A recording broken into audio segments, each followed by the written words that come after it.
Bonjour, nous allons découvrir ce matin une formidable dame. Je vais la laisser se présenter, mais à vous de pouvoir découvrir qui elle est.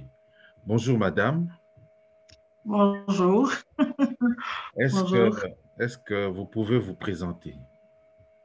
Bien sûr, je m'appelle Flore Diankenda Chilombo. Je suis une femme, je crois que vous avez remarqué. Oui. Je suis médecin, je suis spécialiste en santé publique et je suis entrepreneur. Je pense que si je dois être brève, c'est comme ça que je peux me définir. Ok, vous êtes médecin et vous êtes entrepreneur. Oui, Médecin, c'est normal. Vous avez fait les études de médecine, vous avez fait les études de santé publique, vous êtes médecin spécialiste en santé publique. Mais pourquoi vous avez choisi d'être entrepreneur ou de devenir entrepreneur? merci pour la question. Déjà, je trouve que c'est une belle opportunité que j'ai là de parler de quelque chose qui me passionne énormément. J'aurais jamais pensé me retrouver entrepreneur, mais au fil des années de pratique de cette médecine que j'ai tant rêvé,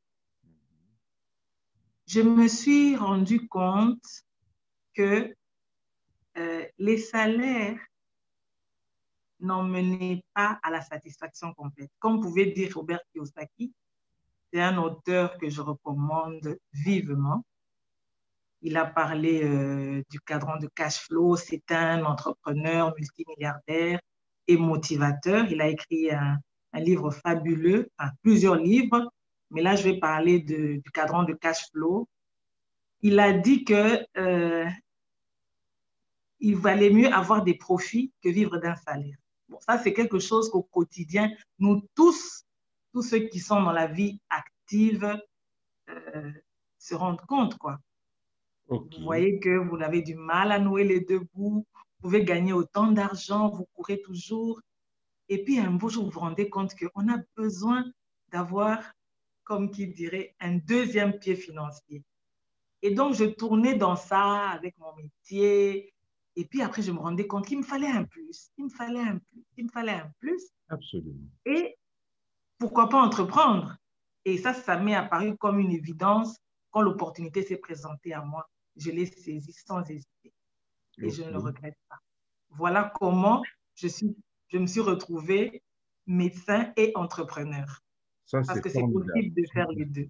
Comme disent les anglophones, amazing. Oui. Vraiment, on sait voir pendant que vous parlez comment vous êtes épanoui. J'imagine que cette vie d'entrepreneur et cette vie de médecin et de femme au foyer vous épanouit réellement parce que je sais, ça se voit. Je crois que les autres voient aussi avec moi. Mais est-ce qu'il y a moyen de nous dire dans quel domaine vous êtes entrepreneur ou dans quel domaine exercez-vous? Oui. Merci pour la question. Je fais ce qu'on appelle le marketing relationnel, Autrement dit. autrement appelé marketing de réseau. Et comme je sens que vous allez vers les anglophones, ils appellent ça le MLM, Multi-Level Marketing. Pour moi, OK. c'est the business. OK. Donc, ça, c'est intéressant. Intéressant. Et deux mots, juste deux mots. C'est quoi le marketing? Comment tu peux résumer ça? Juste en deux mots, c'est quoi le marketing relationnel? Si quelqu'un nous suit maintenant et qui ne connaît rien du tout de ça, qu'est-ce qu'il peut retenir du marketing relationnel? Euh, en deux mots, ben, il y a marketing et puis il y a relation. Qu'est-ce qui se passe? Je connais des gens avec qui je suis en relation, peu importe le niveau de relation, et je leur propose des produits et des services que moi-même j'utilise. À la différence d'un vendeur de cigarettes, dans tout ce que moi je propose, Mhm. je ne propose que des choses que moi-même j'ai aimées. Donc moi j'aime, je recommande aux personnes que j'aime parce que je dois garder la relation. Et c'est dans ça qu'on se retrouve. consommons les mêmes produits et c'est aussi simple que ça. À travers tout le relationnel, à travers les amis. Tout relationnel, que ce OK. soit. Maintenant que vous êtes épanoui, maintenant qu'on sent que vous êtes dedans, dans le marketing relationnel, est-ce qu'il y a moyen de nous donner un peu quels sont les secrets, les clés du succès pour vous? Lorsqu'on entreprend en marketing relationnel ou ailleurs, quelles sont les clés du succès? Quels sont je peux même dire les secrets du succès ou de votre succès, parce qu'il s'agit ici de votre expérience. Oui, oui en fait, le secret, moi je dirais, le secret, c'est qu'il n'y a pas de secret en fait. Voilà. Le secret, c'est qu'il n'y a pas de secret dans la mesure où, quand on adhère à ce modèle d'affaires, il y a quelque chose de, pour moi, que je trouve exceptionnel, Oui. c'est que tous ceux qui ont réussi avant vous doivent vous montrer comment ils ont réussi. Donc, il n'y a pas de secret de polichinelle, c'est vous trouvez un système déjà en place et vous le copiez tout simplement. Et donc, moi, personnellement, je suis médecin, ça veut dire que j'ai fait des longues études de médecine. Pour devenir médecin, j'ai dû apprendre pendant de longues années. J'ai dû bûcher, réussir mes examens. Et je découvre le marketing relationnel. Pour moi, le secret, qui n'est pas secret de mon succès, c'est d'abord que j'ai dû apprendre qu'est-ce que c'est le marketing relationnel. J'ai dû me former. Quels en sont les tenants, les aboutissants. Et après avoir compris comment fonctionne le système, moi, j'ai commencé juste à être passionnée des produits que mon entreprise proposait. Les produits, c'est quelque chose qui a... Je suis devenue d'abord, pour moi, je dirais, premièrement, je suis devenue mon meilleur client. Avant d'avoir d'autres clients, je suis mon meilleur client. Ça veut dire que je connais mes produits, je les consomme, je les aime et tellement ils me font du bien, je partage avec les autres. Et quand je partage avec les autres, je leur montre comment je fais, je les forme, je les encadre. C'est ça qui m'a aidée. Et devenue passionnée, je suis allée passer à l'action parce que je peux être passionnée, mais si je ne fais pas des actions, il ne va rien se passer. Donc, j'ai commencé par apprendre et je continue à apprendre. Ce n'est pas fini. Je continue. J'ai accepté d'apprendre. J'ai accepté de me marier à cette nouvelle entreprise pour savoir comment elle fonctionne. Et ayant vu que les produits m'ont fait du bien, je les ai recommandés autour de moi. J'ai créé une équipe, j'ai avancé avec. Et voilà, pour moi, c'est ça qui fait le secret non secret de mon succès. D'abord, il y a le fait d'apprendre. Donc, celui qui rentre commence par apprendre. Et ensuite, tu as dégagé à ton niveau la passion.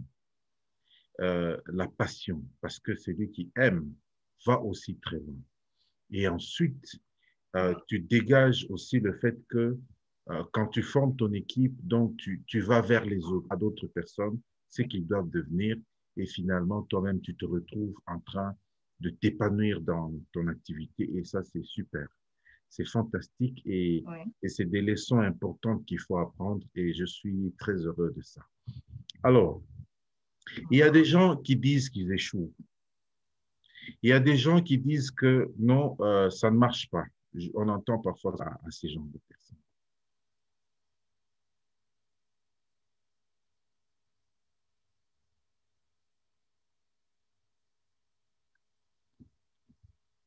Hein? Allô? Oui, oui, je t'avais perdu, désolée. Ok, ok. Je Il disais y a tout eu à un, il y a l'heure, eu un passage un peu. oui, je disais tout à l'heure qu'il y a des gens qui disent qu'ils échouent. Il y en a qui disent non, j'ai échoué, ça ne marche pas, comment, etc. Mais quel conseil donnerez-vous à ces gens de personnes? Ouais, c'est bien dit, hein? Ils disent qu'ils échouent, hein? J'aime bien la nuance, ils disent qu'ils échouent. Euh, Madiba, Tata Madiba, Nelson Mandela. Yes, J'aime bien une phrase qu'il avait prononcée. yes, Il a dit, je n'échoue jamais. super. Soit j'apprends, soit je gagne. Ok, En fait, tout est dans la façon de percevoir le mot échec. J'ai dit aujourd'hui, je suis passionnée par mon modèle d'affaires, par mon business. Je suis parmi les entrepreneurs à succès dans mon entreprise, mais je n'ai pas dit que c'est toujours facile. Je n'ai pas dit que c'est toujours facile. Mais comme j'ai un objectif à atteindre, comme j'ai un rêve à réaliser, et pour moi, c'est mon modèle d'affaires qui est le véhicule pour m'y amener, je me dis, peu importe ce qui va se passer en chemin, je vais aller jusqu'au bout. Je vais aller jusqu'au bout. Et donc, quand les gens disent, j'ai l'impression d'échouer, non. Si à un moment, on a l'impression qu'on est tombé, que c'est allé, les résultats attendus n'ont pas été ce qu'on voit réellement, c'est de se dire, qu'est-ce que je peux tirer comme leçon de ce parcours jusqu'à ce niveau? C'est comme une évaluation à mi-parcours. Je dis, voilà, à ce niveau où j'en suis, je trouve que les résultats ne sont pas satisfaisants selon ce que j'attendais. Qu'est-ce que j'ai tiré comme leçon? Comment je peux rebondir, repartir de là pour avancer? C'est comme si on s'arrête un moment, on fait le point, on prend un gros bol d'air, on prend un grand verre d'eau, on reprend des forces pour dire je continue. Mais le niveau d'où on repart, ce n'est pas le même niveau qu'on avait au départ parce qu'on a appris des leçons, on a appris de certaines erreurs. J'ai parlé de la formation. C'est un métier où on doit apprendre. Et donc, en apprenant, parfois on échoue. Mais on n'a pas dit qu'un enfant qui se lève et qui tombe quand il apprend à marcher ne dira pas « Oh, ça, c'est pas fait pour moi ». Non, on tombe et on se relève. Et donc, pour moi, quand les gens disent « J'ai le sentiment d'échouer », en fait, tu es en train d'apprendre. Et ce que tu auras appris, l'expérience que tu auras apprise, tout ce que tu auras acquis va te permettre de devenir un expert. Parce que j'ai parlé de l'encadrement des équipes. Parce que vous devenez un modèle, vous devenez une personne aguerrie qui peut être à l'écoute de ceux qui viennent après et qui, quand ils chutent, vous leur direz « Oh, ne vous en faites pas. Moi aussi, ça m'est arrivé. Mais j'ai pris courage, j'ai appris de mes erreurs et j'ai continué et voilà, aujourd'hui, j'ai des bons résultats. » Donc, pour moi, on ne peut pas parler d'échec. Le seul échec que moi, je connais, c'est l'abandon. Super, super. Tu sais, moi, à mon niveau, pour toi qui me regarde, toi qui nous regarde à ce moment-ci, je peux même te conseiller d'éliminer le mot échec parce qu'elle vient de le dire très clairement, soit j'ai appris, soit je suis allé plus loin. Donc, on n'a pas échoué lorsque les résultats escomptés n'est pas arrivé. Et donc, on a appris quelque chose, on peut repartir avec une nouvelle expérience. C'est vraiment formidable de pouvoir entendre cela de toi. Et donc, ça, je suis certain que ça aide plus d'une personne qui nous suit à ce moment-ci.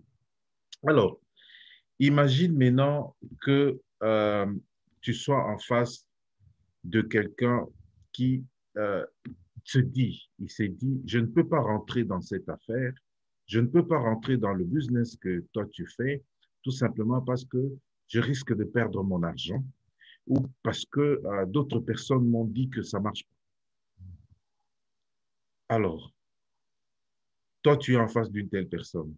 Réaction. Donc, il dit que, en fait, là, nous parlons bien du marketing relationnel. Oui, dans ton business.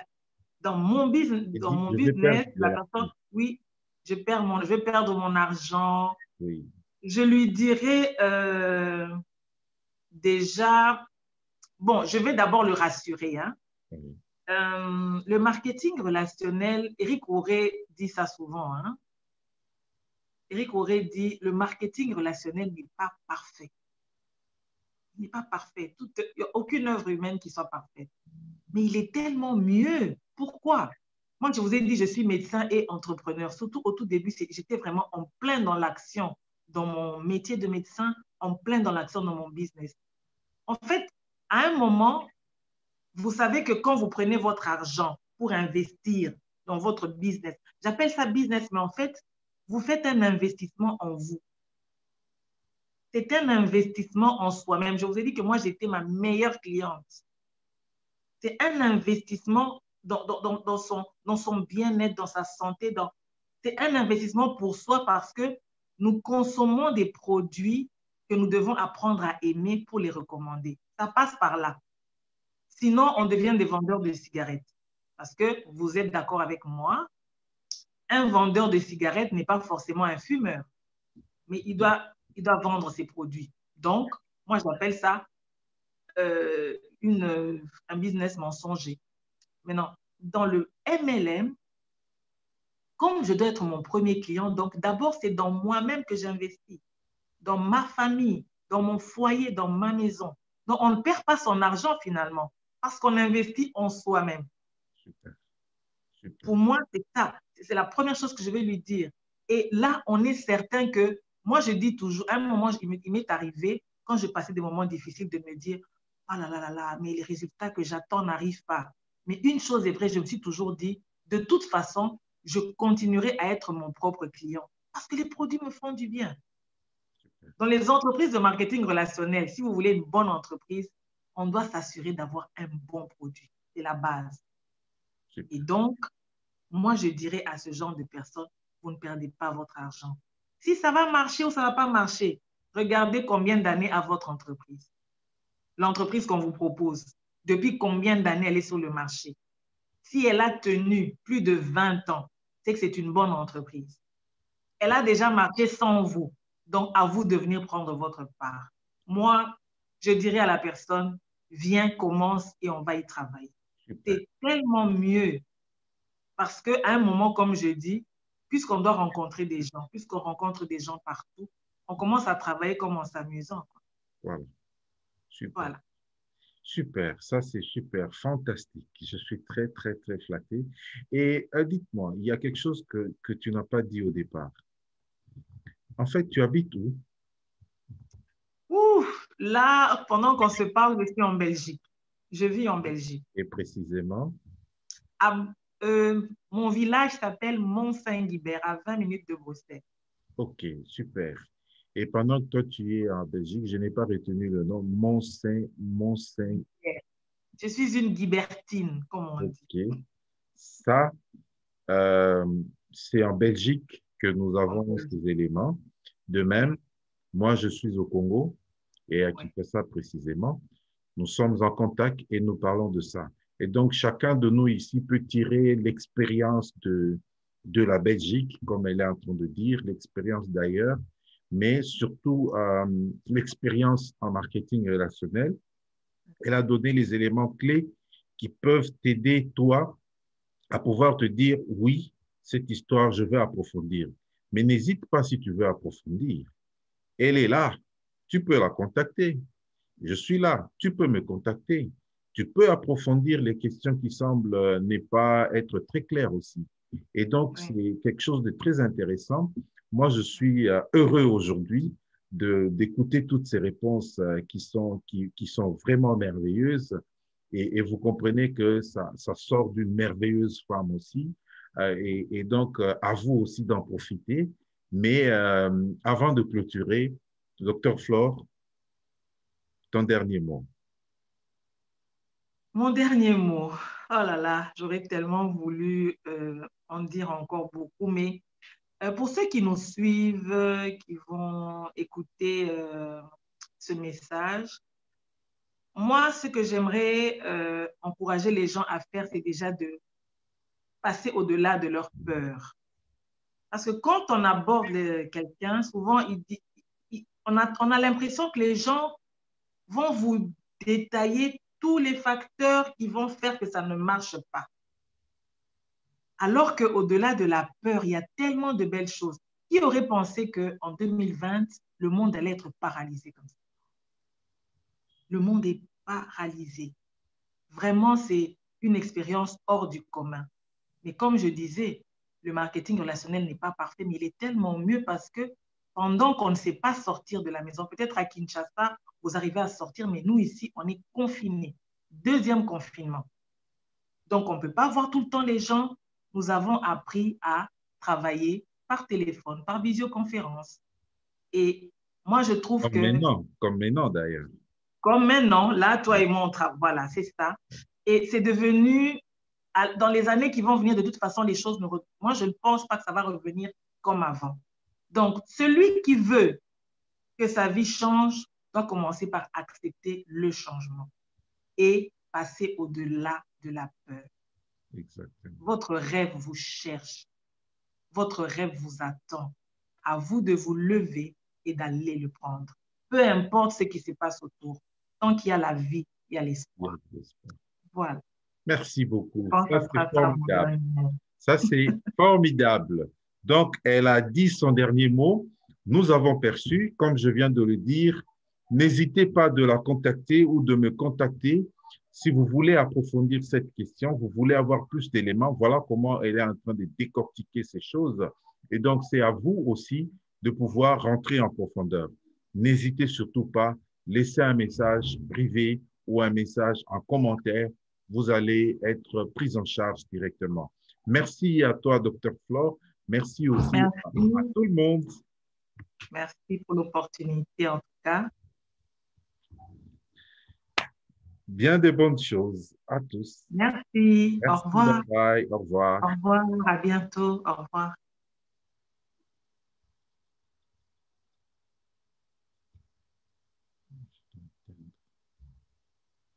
Je dois éteindre la vie.